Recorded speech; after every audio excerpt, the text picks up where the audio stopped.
नमस्कार मित्रांनो, ठरलं तर मग या मालिकेच्या आजच्या भागात आता सायली आणि अर्जुन हे दोघेही आता एकत्र येणार आहेत. सायली स्वतः रोमॅन्टिक झालेली आहे.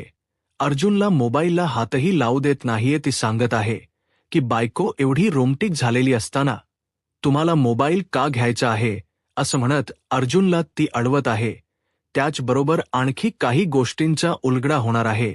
प्रियाच जे वागणं आहे ते अश्विनला खटकत आहे. प्रिया अशा पद्धतीने जे वागत आहे ते अश्विनला अजिबात आवडत नाही. त्याचबरोबर अश्विनच्या मनात तिने आता सगळ्यांच्या बद्दल विष पेरायचं काम करत आहे. सगळ्यांच्या बद्दल चुकीच्या गोष्टी अश्विनच्या मनात ती भरत असते. पण तरीही अश्विनला सत्य समजणार आहे. त्याचबरोबर इकडे सदाशिव लोखंडेला असं वाटत आहे की हा अर्जुन सुभेदार ड्रेस घेऊन तर गेला, पण पैसे मात्र दिलेले नाहीत. त्याने पैसे दिलेले नाहीत आपल्याला. त्याने चुना लावला की काय आपल्याला? त्याने फसवलं की काय असं वाटत आहे. आणि त्यांच्या दोघांचीही घालमेल चाललेली आहे की या माणसाने का फसवलं आपल्याला, का पैसे देत नाहीये. तो ड्रेस तर घेऊन गेला एवढं अर्ज बेसिसवर सांगितलं होतं. म्हणजे प्रियाने काय केलेलं असतं? त्या माणसाला तिथून डिलिव्हरी घ्यायला सांगितलेली असते. पैसे देण्याचं काम मात्र केलेलं नसतं. आणि तो ड्रेस आणून इकडे अर्जुनला दिलेला असतो. अशा पद्धतीचं काम प्रियाने केलेलं आहे. हे सगळं कशा पद्धतीने होणार आहे ते आपण आजच्या या व्हिडिओमध्ये पाहणार आहोत. त्यासाठी व्हिडिओ शेवटपर्यंत पहा. त्याचबरोबर चॅनलवरती नवीन असाल तर अर्जुन आणि सायली दोघेही खुश आहेत. कारण रविराजने सायलीला सांगितलेलं आहे की पुढच्या जन्मी तू आमच्या पोटी जन्म घे असं सांगितलेलं असतं. प्रियाला या गोष्टीचा खरंतर राग आलेला असतो. तिचा सल्ट होत असतो. त्याचबरोबर रविराज म्हणत असतात की तन्वी थांब, मला तुझ्याशी बोलायचं आहे असं म्हणत रविराजांनी प्रियाला थांबायला सांगितले असतं.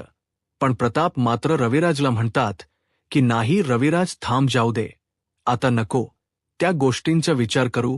अशा पद्धतीने गोष्टी घडत असतात.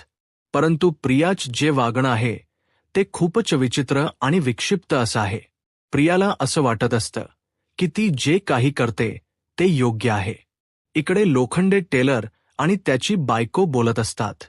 ती म्हणत असते की पैसे दिले नाहीत ना हो, त्यांनी अजून द्यायला पाहिजे होते. त्यांनी पैसे का दिलेले नाहीत आपले पैसे?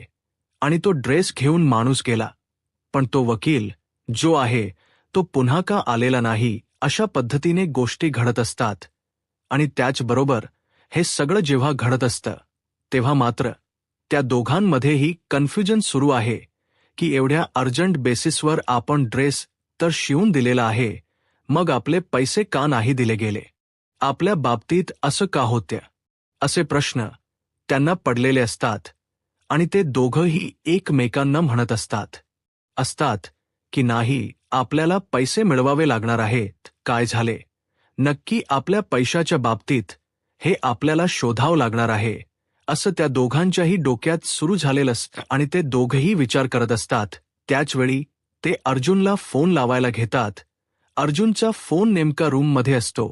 अर्जुनचा फोन काही केला लागत नसतो. आणि मग इकडे अश्विन आणि प्रिया. अश्विन प्रियाला म्हणत असतो, काय रविराज काका असं म्हणाला? तेव्हा प्रिया म्हणते की हो बाबा, असं म्हणाले की पुढच्या जन्मी तू आमच्या पोटी जन्म घेईन. आणि त्याचबरोबर त्यांना काहीही वाटत नाहीये. कस माहिती का या सायलीला सवयच आहे प्रत्येक वेळेस पुढे पुढे करायचं. आणि मग आता तिकडून आपण इकडे आलो तरी हे माझ्या आईबाबांच्या मनात तिच्याबद्दलच सगळं चालू आहे. तेव्हा मात्र अश्विन म्हणत असतो की काय चाललंय हे सगळं तन्वी, तुझ्या लक्षात येतं का या सगळ्या गोष्टींचे परिणाम काय होणार आहेत? असं अश्विन बोलत असतो. तुझ्या समोर तुझे बाबा असं बोलतायत आणि तुला काहीच नाही वाटत आहे. कारण प्रिया इकडे म्हणते की आपण ना चायनीज खायला जाऊये. आणि याच गोष्टी अश्विनला खटकलेल्या असतात. म्हणूनच अश्विन प्रियावरती चिडलेला असतो. आणि प्रिया म्हणतो की तुझं काय चाललंय तन्वी, तुला कळते का? तू काय बोलतेस, काय वागते, तुझ्या लक्षात येते का? तुझे बाबा दुसऱ्या तुझ्यावर एवढं वाईट हे करणारी मुलगी आहाला म्हणत आहेत की तू आमच्या पोटी जन्म घे आणि तुला त्याचं काहीच नाही वाटत आहे. म्हणजे तू असं कसा विचार करतेस? म्हणजे तुला जराही वाटलं नाहीये का? आपले बाबा असं का बोलतायत? त्यांनी असं नाही बोललं पाहिजे. आणि तुला काय सुचते? चायनीज खायला जायचं, बर्गर खायला जायचं, पिझ्झा खायला सुया जायचं. तुला जराही वाईट वाटत नाही का ग? अश्विनला मात्र प्रियाबद्दल शंका आलेली असते. अश्विन तिला त्या गोष्टी विचारतो, परंतु इकडे प्रियाच्या डोक्यात मात्र वेगळंच सुरू आहे. कारण प्रियाला असं वाटत असतं की जाऊ दे, काही का असेना, या सगळ्या गोष्टी अशा पद्धतीने घडत आहेत ना मग आपल्या फायद्याच्या आहेत. कारण प्रिया फक्त आणि फक्त फायद्याचा विचार करत असते. तिला जराही जाणवत नसतं की आपण जे काही करतोय त्यामुळे काय होणार आहे याचा तिने विचारच केलेला नसतो. इकडे लोखंड टेलर जो आहे तो फोन करत असतो, परंतु तरीही अर्जुन काही फोन उचलत नसतो. म्हणून त्यांना आता काळजी वाटायला लागलेली असते. एका रात्रीत आपण ड्रेस तर शिवून दिलेला आहे, पण काय करायचं? ड्रेस शिवून दिला, एवढं सगळं झालं, पण करणार काय? कारण काहीही झालं तरीही पेमेंट अजून आपलं मिळालेलं नाही. त्यामुळे त्यांना आता काळजी वाटायला लागलेली असते आणि ते म्हणत असतात की नाही, आपल्याला आता विचार करावा लागणार आहे. मी या लोखंडे म्हणतो की मी तिथे जाऊन त्या अर्जुन सुभेदारच्या घरी जाऊन पैसे आणेल असं बोलणं चाललेलं असतं. आणि तेव्हा मात्र इकडे प्रियाला अश्विन विचारतो, तेव्हा प्रियाचा कांगावा जो आहे तो सुरू होतो. प्रिया म्हणायला लागते की अरे अश्विन, तुझ्यासाठी मी हे सगळं करते. तुला माहिती आहे का? कारण मला जराही नाही वाटत आहे हे सगळं जे काही चाललं ना हे फक्त आणि फक्त तुझ्यासाठी चाललेलं आहे. कारण मला सांग, माझ्यामुळे तू उपाशी राहूये म्हणून मी हे सगळं करते असं सांगितलं जात असतं. तेव्हा मात्र इकडे धक्का बसलेला असतो. कारण कळतच नाहीये की अश्विनला नक्की काय करायचं. प्रिया म्हणते की तू उपाशी राहू नये, तुला काय वाटू नये म्हणून मी हे सगळं करते, तुझ्यावरच्या प्रेमासाठी करते. आणि झालं. अश्विन नेहमीप्रमाणे गुंडाळला जातो. कारण तो किती मूर्ख आहे ते चांगलंच माहिती आहे. आणि त्याचबरोबर इकडे या सगळ्या गोष्टी जेव्हा घडत असतात तेव्हा मात्र अर्जुन आणि सायली आता रूममध्ये आलेले असतात. सायली रूमचा दरवाजा बंद करते. त्या क्षणी एक गोष्ट घडते आणि ती म्हणजेच सायलीने रूमचा दरवाजा बंद केलेला असतो. अर्जुन म्हणत असतो की मला एकदा ना माझा मोबाईल बघू दे. एकदा का माझा मोबाईल बघितला की सगळं व्यवस्थित होईल असं चाललेलं असतं. आणि तेव्हा मात्र अर्जुन तिला सांगत असतो, पण सायली मात्र ऐकायलाच तयार नसते. सायली म्हणत असते की नाही अजिबात नाही. एवढी बायको रोमॅन्टिक असताना, बायकोला एवढं छान असं सरप्राईज दिलं असताना असं कसं करू शकता? म्हणजे तुम्ही मोबाईल कडे कस जाऊ शकता? अजिबात नाही, मोबाईलच्या जवळपासही जायचं नाही असं सायली अर्जुनला म्हणत असते. सायलीला अर्जुन म्हणत असतो, काही इम्पॉर्टंट कॉल वगैरे आलेले असतील ना, एकदा मला बघू दे ना काय झालं. परंतु सायली ऐकायलाच तयार नसते. सायली म्हणत असते की नाही, मी अजिबात तो मोबाईल तुमच्या हातात देणार नाही. तेव्हा अर्जुन म्हणत असतो, बायको असं काय करतीस, ऐक तरी जरा. पण सायलीला मात्र काहीच ऐकायचं नसतं. ती म्हणत असते की अजिबात नाही. मग अर्जुन म्हणतो ठीक आहे. मग तो सायलीला जवळ घेऊ लागतो. परंतु आता मात्र सायली अर्जुनपासून दूर पडत असते. तेव्हा अर्जुन म्हणतो की नाही, आता अजिबात नाही असं म्हणत तो अर्जुन तिला जवळ घेत असतो. तोही रोमॅन्टिक झालेला असतो, सायलीही रोमॅन्टिक झालेली असते. आणि दोघांमधला रोमांस आपल्याला इथे पाहायला मिळतो. म्हणजे सायलीने खऱ्या अर्थाने अर्जुनचा स्वीकार केलेला आहे. ही गोष्ट आपल्याला इथे पाहायला मिळत आहे. खरं सायली आणि अर्जुन दोघंही खूप खुश आहेत आणि त्यांच्या नवीन आयुष्याची सुरुवात होताना पण पाहत आहोत. सायली आणि अर्जुनला खूप छान वाटत आहे.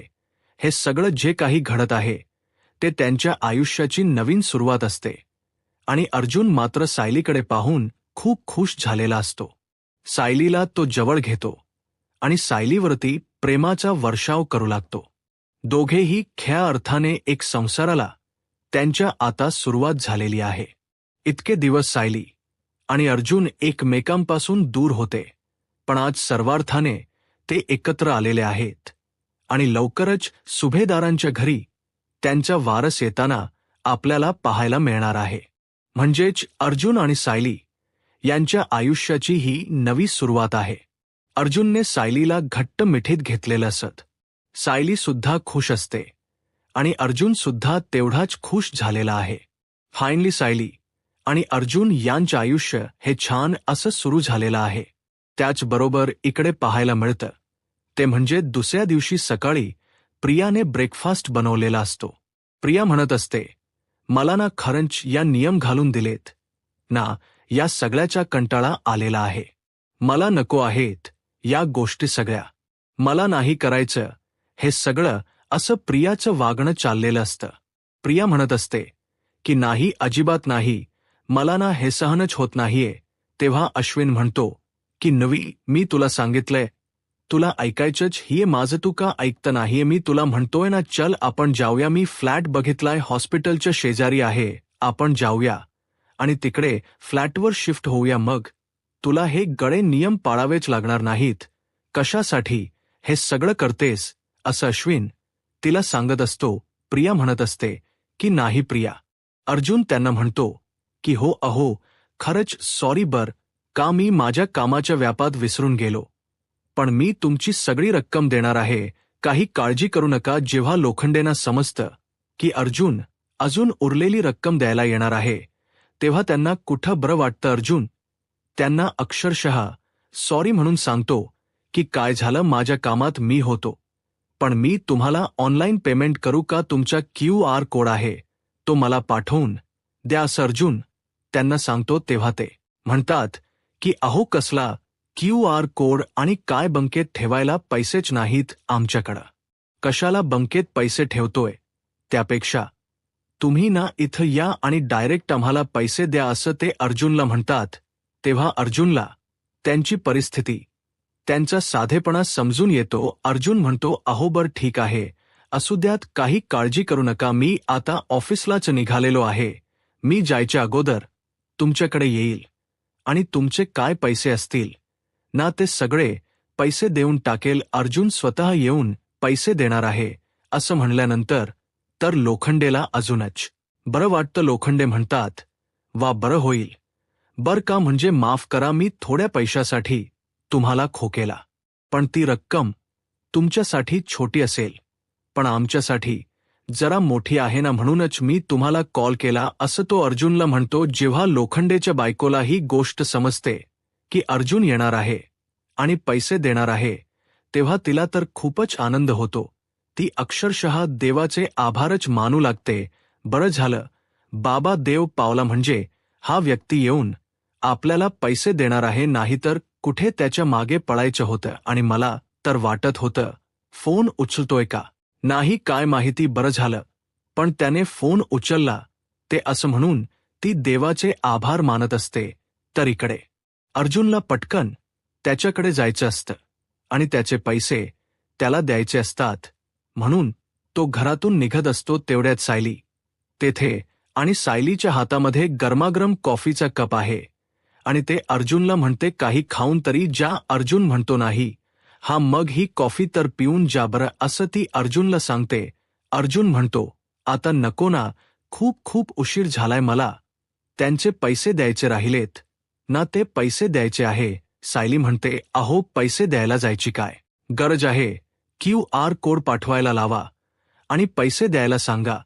तर तो म्हणतो, नाही अगं, ते खूप साधे आहे, त्यांच्याकडे QR कोड नाहीये. ते म्हणतात की मला डायरेक्ट येऊनच पैसे द्या. तेव्हा सायली म्हणते, बर ठीक आहे, तुम्ही जा, अहो पण किमान कॉपी आहे ना, ती तरी पिऊन जा. अर्जुनला आता काहीच करायचं नसतं. अर्जुन म्हणतो, अहो मला आता पटकन जाणं गरजेचं आहे. सायली म्हणते, हो थोडी तरी प्या. अर्जुन कप हातात घेतो आणि एक घोट पितो, पण त्याच्या तोंडाला चटका बसतो. सायली म्हणते, जरा हळू, इतकी गडबड करायची काही गरज नाहीये. अर्जुन 1-2 घोट पितो आणि म्हणतो, बस बस बस, आता मला अगोदर त्यांच्याकडे जाऊ दे, त्यांचे पैसे कधी देईल ना, असं मला झालेलं आहे. पैसे देऊन पटकन मला माझ्या कामाला देखील जायचं आहे. असं म्हणून 1-2 घोट कॉफी पिऊन अर्जुन त्याच्या कामासाठी पटकन पळत चाललेला असतो.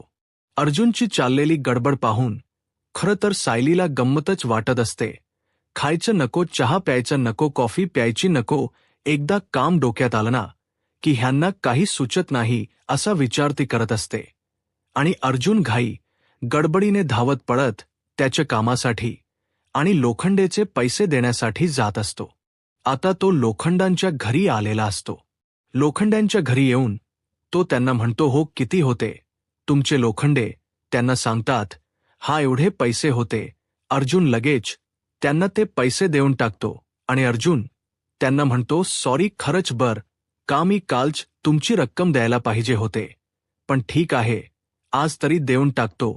तेव्हा लोखंडे म्हणतात, अहो सॉरी तर नाही, काय कसं आहे ना, तुम्ही मोठे लोक आहात, तुमच्यासाठी ही रक्कम खूप छोटी आहे, पण आता सण आलाय जवळ, आता कुणाकडे पैसे मागण्यापेक्षा आपले हक्काचे पैसे आहेत म्हणून तुम्हाला फोन केला. तुम्हाला राग तर नाही ना आला? तो असं अर्जुनला विचारतो. अर्जुन म्हणतो, आहोत काय रागायचं, उलट तुमचे पैसे आहेत, मी कालच द्यायला पाहिजे होते, पण ठीक आहे आज तुम्ही मला फोन केला तर उलट बरं केलं. असं अर्जुन त्यांनाच उलट आपलं चुकलं असं सांगायला लागतो.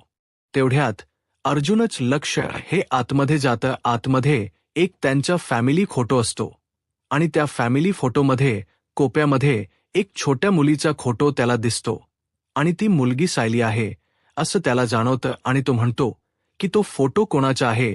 तेव्हा ते म्हणतात, अहो हा म्हणजे आमच्याच की फॅमिलीचा फोटो. तेव्हा अर्जुन म्हणतो, अच्छा मी बघू का जरा? तेव्हा ते म्हणतात, हो बघा की त्यात काय. अर्जुन तो फोटो पाहतो आणि त्याला खरोखरच धक्का बसतो, कारण त्या फोटोमध्ये एका कोपऱ्यात खरोखर सायलूब आहे असंच त्याला जाणवतं. तर इकडे प्रिया मात्र भलतीच खुश झालेली आहे. प्रियाला समजतंय की आता कोणतंच बुमरांग आपल्यावर येणार नाहीये, उलट ते नागराजवर येणार आहे.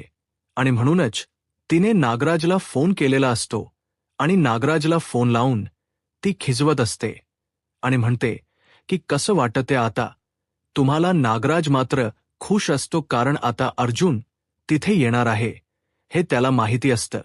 त्यामुळे तो म्हणतो, मला खिजवण्यापेक्षा तू कशी आहेस ते मला सांग, आता तू कशी असणार आहेस ते मला लवकरच कळणार आहे असं तो तिला म्हणतो. पण तिकडून तर ती हसल्याचा आवाज त्याला येऊ लागतो. ती म्हणते, मी ना आता इतकी खुश आहे ना, काही लोकांचे पडलेले चेहरे आता मला बघायला मिळणार आहेत असं मला वाटतंय. तेव्हा नागराज एकदम खजील होतो आणि त्याला कळतं की नक्कीच हे आनंदात आहे. तो म्हणतो, काय केलंस? तो सांगशील का? ती म्हणते, आता मी काय करणार आहे, आता जे होईल ते फक्त चांगलं होणार आहे. तेव्हा नागराज म्हणतो, हो ते तर आहेच आहे, आता जे होणार आहे ना ते खूपच चांगलं होणार आहे. असं म्हणून तो फोन ठेवून टाकतो. महिप्त विचारतो, कोण होतं? तेव्हा तो सांगतो की प्रिया होती. तिला माहिती नाहीये इकडे किती मोठं कांड घडणार आहे, कारण अर्जुन तिथे दारात आलेला असतो आणि हे दोघेही त्याच निरीक्षण करत असतात. ते पाहत असतात की अर्जुन त्यांच्या घरी आलेला आहे, तो फोटो पाहतोय, हे सगळं त्यांना दिसत असतं. आणि अर्जुनने तो फोटो पाहिल्यानंतर खरोखरच त्याला वाटतं की या फोटोमधली ही मुलगी सायली आहे. तो फोटो जवळ घेऊन पाहतो आणि त्याची शंका अगदी रास्त असते. फोटोतली ती मुलगी सायलीच आहे अशी त्याची आता खात्री झालेली आहे. तो विचारतो, ही मुलगी कोण आहे? तेव्हा ते सांगतात की अहो ही मुलगी आहे ना, ही आमची मुलगी, पण आता ते हरवले, बऱ्याच वर्षांपूर्वी हरवली आहे. असं म्हणल्यानंतर तर अर्जुनला समजतं हीच ती मुलगी आहे, म्हणजे यांचीच मुलगी सायली आहे. तो हातात फोटो घेऊन तो या गोष्टीवर लोखंडे दाम्पत्य आश्चर्यचकित होतं आणि त्या अर्जुनला विचारतात, काय झालं? तुम्ही असा फोटो निरपून का बघत आहात? तेव्हा अर्जुन म्हणतो की तुमचं सगळं आवरा, आता तुम्हाला माझ्याबरोबर यायचं आहे. लोखंडे दाम्पत्याला कळत नाही की अर्जुन असं का बोलतोय. तेव्हा ते म्हणतात, अहो नाही, आता ना जरा काम आहे, एक तर सण जवळ आलेला आहे, एवढं काम सोडून आम्हाला नाही येता येणार. अर्जुन म्हणतो, तुमचं काय नुकसान होणार आहे ना ते सगळं मी द्यायला तयार आहे असं म्हणून अर्जुन पाकिट काढतो, त्यातले काही पैसे काढतो आणि लोखंडीच्या हातावर ठेवतो. तेव्हा लोखंडेची बायको म्हणते, अहो ते काय म्हणतात ते ऐका, तरी तुमचं काय नुकसान होणार आहे ते देतो म्हणतात ना, मग पटकन आवरा, चला लवकर असं म्हणून ती त्याला आवरायला लावते. आता त्याला कळतं की अर्जुनच काहीतरी नक्कीच महत्वाचं काम आहे आणि आत्ताच्या आत्ता त्याच्याबरोबर जाणं गरजेचं आहे. अर्जुन त्यांना सांगतो, हे पैसे तर मी दिलेतच, अजून पाहायचे असले तर अजून पैसे देतो. तेव्हा लोखंडीची बायको म्हणते, हो चला चला पटकन आवराव, त्यांच्याबरोबर चला, काय काम आहे ते तर बघूया असं म्हणून सगळं दार वगैरे बंद करून त्याला कुलूप घालून लोखंडे दाम्पत्य आता अर्जुनच्या बरोबर चाललेलं असतं. अर्जुन लोखंडे दाम्पत्याला घेऊन चाललेला पाहून नागराज आणि मपद यांना खूपच आनंद होतो. आता पुढे काय होईल हे पाहायला आत्ताच माझा महाराष्ट्र या यूट्यूब चॅनलला सबस्क्राईब करा. धन्यवाद.